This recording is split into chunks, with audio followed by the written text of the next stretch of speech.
House కొనడం అంటే ఒక డ్రీమ్, ఒక ఎమోషన్. కానీ డ్రీమ్ హౌస్ ప్లాన్ చేసుకునే ప్రాసెస్ లో చాలా మంది ఫెయిల్ అవుతున్నారు. నా శాలరీలో హౌస్ వస్తుందా, ఏ బడ్జెట్ లో వెళ్ళాలి, లోన్ ఎంత వస్తుంది, డౌన్ పేమెంట్ ఎంత ఉండాలి, ఈ వీడియోలో మీ శాలరీని బేస్ చేసుకుని క్లియర్ గా మీకు అర్థమయ్యేలా చెప్తా. ఎండ్ వరకు చూడండి. ఫస్ట్ మీ శాలరీ ఎంత వస్తుందనే దాన్ని బట్టే మీరు డ్రీమ్ హౌస్ కొనుక్కోగలరా లేదా అనేది ఒకసారి చూద్దాం. ఫస్ట్ మీ డ్రీమ్ హౌస్ కి మినిమం ఎంత బడ్జెట్ అవుతుంది అనేది మీకు ఒక క్లారిటీ ఉండాలి. ఫస్ట్ మీ శాలరీని ఇంటూ 3 చేస్తే ఎంత వస్తుందో చూడండి. సో మీకు వచ్చిన అమౌంట్ ఏదైతే ఉంటుందో అదే మీ budget for your dream house. మీ శాలరీ 50K అయితే 50K into 12 equal to 6 lakhs. 6 lakhs ని ఇంటూ 3 చేయండి. So 18 lakhs. అదే మీ శాలరీ 1 lakh అయితే 1 lakh into 12 equal to 12 lakhs. 12 lakhs into 3 అంటే 36 lakhs. సో ఇది మీ శాలరీతో కంపేర్ చేసుకునే సేఫెస్ట్ బడ్జెట్. మీ బడ్జెట్ ఎంత అనేది ఇలా క్యాలిక్యులేట్ చేసుకోవాలి. సో బ్యాంక్స్ అన్ని కూడా ఈ క్యాలిక్యులేషన్ ని ఎక్కువగా యూజ్ చేస్తారు. అయితే మీ ఫ్లాట్ యొక్క టోటల్ అమౌంట్ 36 lakhs అనుకుందాం. దాంట్లో 15 to 20% డౌన్ పేమెంట్ మీ దగ్గర రెడీగా ఉండాలి విత్ రిజిస్ట్రేషన్ ఖర్చులతో కలుపుకొని. 15 to 20% అంటే ఇంచుమించుగా 6 to 7.5 lakhs మీ దగ్గర ఉంటేనే మీరు ముందుకు వెళ్ళాలి. నెక్స్ట్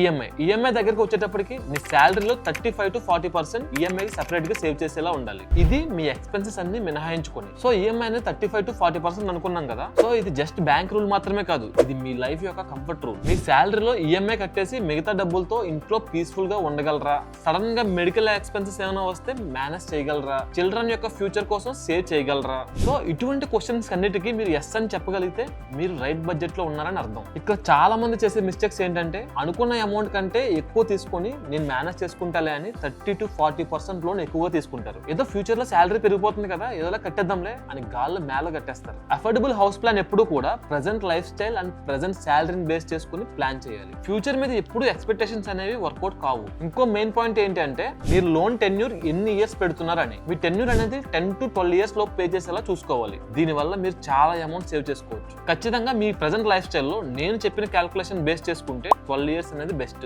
కావాల్సిన దానికంటే ఎక్కువ కావాలని అనుకుని లోన్ అమౌంట్ పెంచుకుందాం, ఈఎంఐ తగ్గించుకొని టెన్యూర్ పెంచుకోవడం అంటే మీరు చేసుకునే బిగ్గెస్ట్ మిస్టేక్ ఇదే అవుతుంది. మీ శాలరీ అనేది హైక్ అయిన తర్వాత నెక్స్ట్ ఇయర్ లో నీకు ప్రాబ్లమ్స్ ఎక్కువ వచ్చినా, లేదంటే జాబ్ చేంజ్ అయినా, లేదంటే రెస్పాన్సిబిలిటీస్ అనేవి పెరిగినా మీకు ఈఎంఐ అనేది చాలా హెడేక్ గా మారుతుంది. ఫస్ట్ ఇయర్ బాగానే కంఫర్టబుల్ గా కట్టేస్తారు, బట్ అదే కంఫర్టబిలిటీ లాస్ట్ ఈఎంఐ క్లియర్ చేసే వరకు ఉండాలి. అంతేగాని ఈఎంఐ కట్టడానికి అప్పులు చేసి దానికి మళ్ళీ ఇంట్రెస్ట్లు కట్టడం, దీనివల్ల ఏమవుతుందో తెలుసా? మీకు తెలియకుండానే మీ లైఫ్ స్టైల్ ని స్పాయిల్ చేసుకునే వాళ్ళు అవుతారు. లగ్జరీ అనేది లైఫ్ స్టైల్లో చూపించకండి, మన థింకింగ్ లో చూపిస్తే ఆటోమేటిక్ గా అన్ని సెట్ అవుతాయి. ఇక్కడ ఇంకో ఇంపార్టెంట్ పాయింట్ ఏంటంటే ఫ్యూచర్ లో నాకు జాబ్ లేకపోయినా నేను ఈఎంఐ అనేది కట్టగలనా లేదా అనేది ఒక క్వశ్చన్ వేసుకోండి. సో ఎందుకైనా మంచిది ముందే కనీసం 3 months ఈఎంఐ అమౌంట్ అనేది మీ దగ్గర పెట్టుకుంటే ఖచ్చితంగా ముందుకు వెళ్ళొచ్చు. ఫైనల్ గా హౌస్ ప్లానింగ్ లో ఇంపార్టెంట్ థింగ్ ఏంటంటే emotional control, budget discipline, EMI comfort. ఈ 3 ఎలా చేయగలిగితే మీరు హౌస్ కట్టుకున్నారని మాత్రమే కాదు మీ లైఫ్ ని సేఫ్ గా సెక్యూర్ గా ప్లాన్ చేసుకుంటారు. సో ఈ ఇన్ఫర్మేషన్ అనేది మీకు నచ్చిందని అనుకుంటున్నా. సో ఇలాంటి మరిన్ని వీడియోస్ కోసం బిగ్ సిటీ ప్రాపర్టీస్ ని సబ్స్క్రైబ్ చేయండి.